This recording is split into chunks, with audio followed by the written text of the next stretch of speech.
Welcome back to our channel. तो कैसे हैं आप सब लोग? क्या आपने कभी सोचा है कि हमारी घड़ी क्लॉकवाइज ही क्यों घूमती है, ये दूसरी डायरेक्शन में या काउंटर क्लॉकवाइज क्यों नहीं घूमती?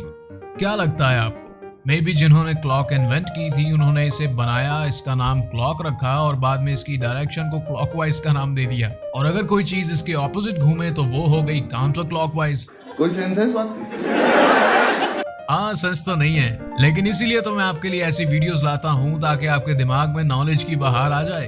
So let me explain it. तो आप सबने सन डायल्स के बारे में तो सुना ही होगा, राइट? नहीं सुना तो मैं बता देता हूँ कि ये टाइम कीपिंग का सबसे पुराना तरीका है, या घड़ी की सबसे पुरानी शक्ल कह सकते हैं आप इसे स्क्रीन पर भी देख सकते हैं।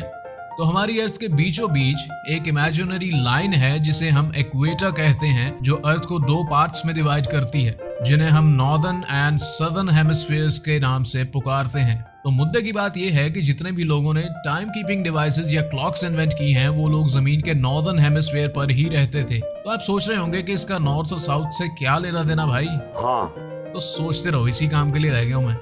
रुको जरा, सब्र करो, बताता हूँ, रहा नहीं जाता।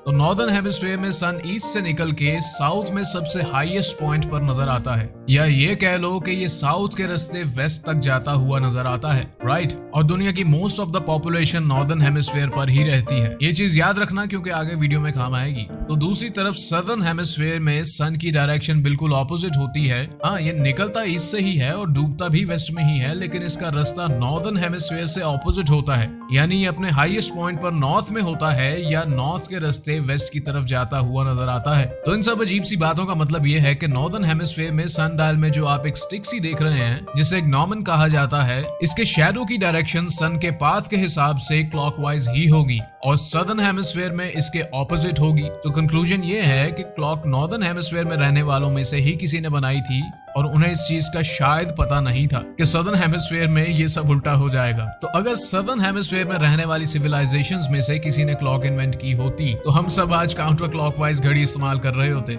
हाँ, एक और बात, घड़ी चाहे काउंटर क्लॉकवाइज हो या क्लॉकवाइज, दोनों हेमिस्फीयर में सही टाइम बताएगी। सोच के ही अजीब लगता है। और आप अपनी स्क्रीन पर बिल्कुल परफेक्ट वर्किंग काउंटर क्लॉकवाइज घड़ी देख सकते हैं। हाँ भाई, ये भी एग्जिस्ट करती है, लेकिन जो चल जाए वही पूरी दुनिया में कामयाब हो जाता है, क्योंकि लोग इसके मुताबिक ढल जाते हैं। और जरूरत ही क्या थी कि जमीन के दोनों पार्ट्स में ऑपोजिट डायरेक्शन से टाइम देखने की, जब दोनों ही डायरेक्शन सही टाइम बता पा रही हैं। तो एक डायरेक्शन पॉपुलर हो गई और पूरी दुनिया आज भी उसी तरीके को फॉलो करती है। अगर ये आवाज पहली बार सुन रहे हो तो सब्सक्राइब ना करके जाना और लाइक तो बिल्कुल भी मत करना। Thanks for watching.